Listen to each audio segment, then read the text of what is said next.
Important تبدیلیاں ہیں اور خاص طور پہ کیونکہ خطے کے معاملات ہیں اور ایک طویل عرصے سے ظاہر ہے کہ ایک اپنی جو ٹرم ہوتی ہے ISI چیف کی 2 سال 3-4 مہینے جنرل فیض رہنے کے بعد جنرل ندیم احمد انجم آئے ہیں. ہر آفیسر کی اپنی ایک ID ہوتی ہے, ایک اپنی ان کی پہچان ہوتی ہے, ایک ان کے اپنا سروس ریکارڈ ہوتا ہے. اس کے پھر اثرات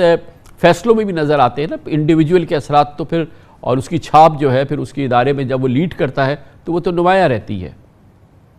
جی کوئی شک نہیں. دیکھیے تھیوریٹیکلی تو سارے ہی افسران اس قابل ہوتے ہیں کہ وہ جو بھی ان کو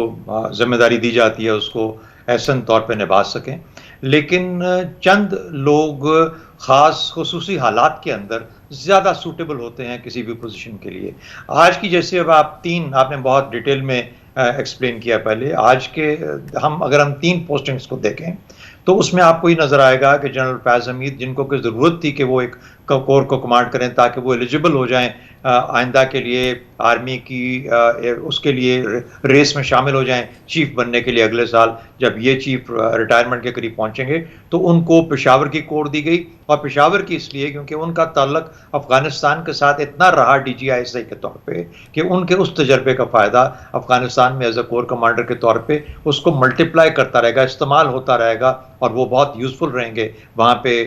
DG ISI جو نئے والے ہیں ان کے لیے بھی, اور گائیڈ کرنے میں, اور پھر جو معاملات ایوالو ہوں گے ان کے ساتھ. جنرل سعید جن کو کراچی بھیجا گیا, آپ نے ذکر کیا کہ وہ DG رینجرز رہ چکے, تو کراچی سے آلریڈی ان کی پہلے سے ہی ایک آگاہی ہے, آشنائی ہے, اس لیے ان کے لیے کراچی کے معاملات پہلے سے جانتے ہیں. ان کو وہاں کی گورنمنٹ کے ساتھ مل کے ان کو معاملات کو طے کرنے میں, حل کرنے میں آسانی رہے گی.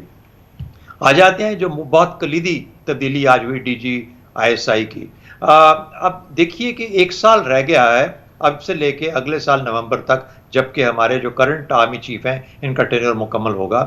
تو اس وقت اگر آرمی چیف بھی بدلے اور ISI بھی چیف بھی ساتھ ہی بدلے, اگر آج نہ بدلا جاتا تو پھر ایسے وقت میں 2 ایسے کلیدی عہدے بدلتے جن کو کہ کچھ وقت لگتا معاملات کو سنبھالتے ہوئے, سنبھلتے ہوئے اور ان کو سمجھتے ہوئے.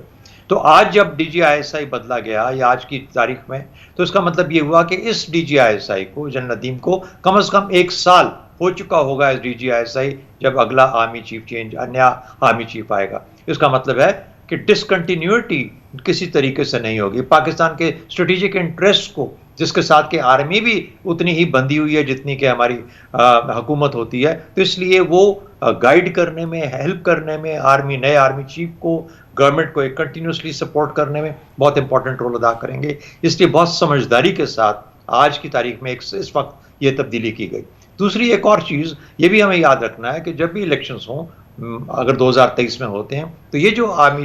DG ISI آئیں گے, کیونکہ پہلے سوالات اٹھائے گئے آرمی کے رول کے بارے میں, مختلف چیزوں کے بارے میں, تو یہ ایک ایسے شخص کو وہاں پہ لایا گیا جو کہ نہ صرف نیا ہے, نہ صرف فریش ہے, ایک نئی سوچ کے ساتھ ہے, بلکہ اپنے ہی دور میں ایک حکومت کے اندر جب کوئی سپورٹ کی ضرورت ہوگی کسی بھی طریقے سے, ایک الیکشنز کا زمانہ آئے گا, تو اس میں اپنا ایک نیوٹرل جو رول ہوگا اس کو ادا کر پائے گا, اگر پہلے کسی کے ساتھ کسی کو شکایت بھی تھی. تو میرا خیال ہے جب آپ ان چیزوں کو دیکھتے ہیں تو یہ جو پوسٹنگز ہیں یہ بغیر سوچے سمجھے نہیں ہوتی, بہت سمجھ کے ساتھ ہوتی ہیں. پھر آبویسلی ان کی بہت ساری پرسنل خصوصیات ایسی ہیں ان تمام لوگوں کی جو کہ آپ نے ذکر کیا. جنرل ندیم ہوپ فلی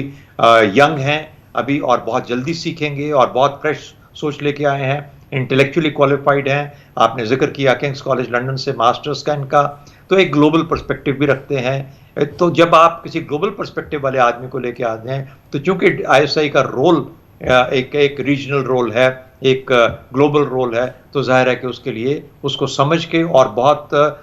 جسے کہتے ہیں کہ ایک ریشنل طریقے سے انٹیگریٹ کر کے کام کرنے کی صلاحیت موجود ہے. ایک بڑا انٹرسٹنگ ہے ٹرن آف ایونٹس جس میں ہمارے یہاں یہ ISI کی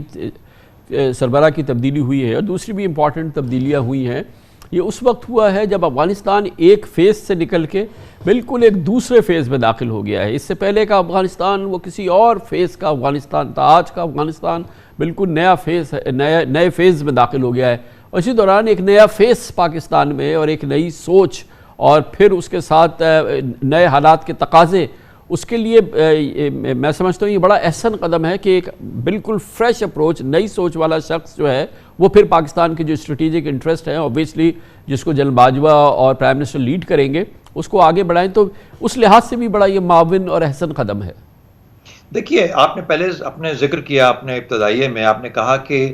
گو کے فنکشننگ تو وہی ہوتی ہے، ادارے تو وہی ہوتے ہیں، اور یہی انسٹیٹیوشنل اسٹرینگتھ ہے آرمڈ فورسز کی یا آرمڈ فورسز کے اداروں کی، کہ وہاں پر جو مقصد ہے، جو طریقہ ہے وہ وہی رہتا ہے، جو لیڈرشپ لے کے آتی ہے وہ فلیور کو تبدیل کرتی ہے۔ یعنی یوں ہوتا ہے کہ کسی ایک جو شکل ابھرتی ہے، مثال کے طور پہ آئی ایس پی آر کے اندر ہم نے کافی سارے پچھلے سالوں میں different D G I S P Rs دیکھے، آپ نے دیکھا ہر شخص اپنا رنگ لے کے آیا، اپنا ایک طریقہ طور لے کے آیا، اس سے ایک نئی شکل ابھر کے سامنے آئی، اس ماحول کے مطابق، ان حالات کے مطابق جو کہ اس کے جن کے مطابق اس کو ٹھہرنا تھا۔ تو کہنے کا مطلب یہ ہوا کہ یہ جو ہر شخص اپنا فلیور لے کے آئے گا، ایک نئی شکل لے کے آئے گا، اس میں آپ کو ایک ڈیفرنٹ طریقہ نظر آئے گا، لیکن ہمیں یہ کبھی نہیں بھولنا چاہیے کہ وہ جو ایک میجر جنرلز کی at the second tier of command I S I کے اندر یا کسی اور جگہ پہ جو فورس ہے وہ اپنے طور پہ آج بھی موجود ہے، اور وہی انسٹیٹیوشنل اسٹرینگتھ ہے، وہی ذہن ہے، وہی بتائے گا کہ کس طریقے سے معاملات کو ہینڈل کرنا ہے۔ ہاں ڈیسیجن میکنگ میں اور جو انداز ہوگا اس میں آپ کو تبدیلی نظر آئے گی، اور یہی جو آپٹکس ہوتی ہیں یہ لوگوں میں کمفرٹ بھی کریٹ کرتی ہیں اور بہت سارے لوگوں کو ڈسکمفرٹ بھی آتا ہے۔ میرا خیال ہے آپٹکس میں بہت فرق پڑتا ہے، اور اس ایسے وقت میں جبکہ ہمارے خطے میں ایک بہت سٹیبل، فیوچرسٹک اور اسٹریٹجک جسے کہتے ہیں ریسٹرینٹ اور اسٹریٹجک ریشنلٹی کی ضرورت تھی، میرا خیال میں یہ ممکن ہو پائے گا۔ اس میں ایک اور بڑی دلچسپ بات یہ ہے اور بڑی انکریجنگ بات یہ ہے کہ ہر شخص کو موقع ملتا ہے، جیسے کہ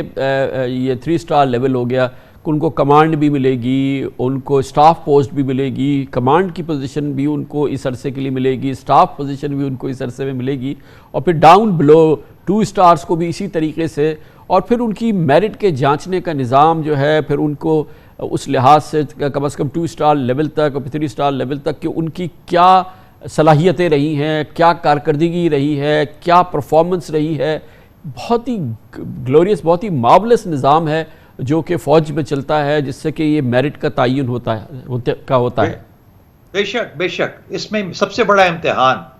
فیصلہ کرنے والے کا ہوتا ہے۔ فیصلہ کرنے والا کیا اپنے ذاتی پسند ناپسند پہ جانا چاہتا ہے؟ دیکھیے جیسا میں نے کہا، ایک پول ہے آپ کے پاس آفیسرز کا، اور وہ تقریباً ایک ہی جیسے ٹرینڈ ہوں گے، 19-20 کا فرق ہوگا، کوئی کسی چیز میں بہت اچھا ہوگا، کوئی کسی اور چیز میں۔ تو کیا میں اپنے انٹرسٹ کی خاطر as a person of decision making کسی کو اس کو ڈینائی کر دوں، یا اپنے لارجر ملک کے انٹرسٹ کے لیے اس کو دیکھتے ہوئے، اس کو مد نظر رکھتے ہوئے میں فیصلے کروں گا؟ تو میرا خیال ہے کہ مجھے یوں لگتا ہے کہ جیسے آج کے فیصلے جنرل باجوہ نے اپنے اگلے 1 سال میں اور ملک کی ریکوائرمنٹس کے حساب سے کیے ہیں، جس کے اندر سیاست بھی ہے، جس کے اندر فوج کی ضروریات بھی ہیں، جس کے اندر خطہ بھی ہے، اور جس کے اندر پاکستان کی آرمڈ فورسز کا ایک سٹیبل رول بھی ہے آگے چلتے ہوئے، ایک مستحکم اور استحکام والا رول بھی ہے آگے چلتے ہوئے، کہ یہ کریڈٹ جنرل باجوہ کو جاتا ہے کہ انہوں نے اس میں کہیں پہ بھی کوئی کمی نہیں کی اپنے فیصلے کے اندر، کہیں کسی جگہ پہ جس کا جو حق تھا اس کو وہ حق دیا، یہ بہت بڑی بات ہوتی ہے۔ اچھا، پھر جب یہ ہائیسٹ لیول کی اپوائنٹمنٹس ہوتی ہیں تو اس میں پھر جو سربراہ ہوتا ہے اس کی پھر ججمنٹ شمار کرتی ہے۔ مثال کے طور پہ اگر آئندہ سال جب نئے چیف کا اگر انتخاب ہوتا ہے تو پھر جو ایک سینئر موسٹ 4-5 ایک لیول کے اگر آفیسر ہوئے تو وہ چیز جو ہے وہ پرائم منسٹر کے سامنے ہوتی ہے، پھر اس میں سے وہ کسی ایک کا انتخاب کر لیتے ہیں، تو وہ کوئی 4-5 جو ہوتے ہیں وہ بہرحال وہ 100% ایک جیسی میرٹ کے لوگ ہوتے ہیں کم و بیش، اور پھر اس کے بعد ان کا فیصلہ ہوتا ہے، تو وہ میرٹ اس حد تک جا کے پھر وہ فیصلہ سازی پر آ جاتی ہے۔ اور پھر یہی بات ہوتی ہے، میں جاننا چاہتا ہوں ایئر فورس میں، آرمی میں، نیوی وغیرہ میں، کہ 2 اسٹار جنرل تک آپ ہو جاتے ہیں، مگر 3 اسٹار ہونے کے لیے پھر آرمی چیف کی یا ایئر فورس چیف کی ججمنٹ کال ہوتی ہے کہ وہ ان میں سے کس کو جو ہے ایک سٹیپ اوپر یا 3 اسٹار بنا دے۔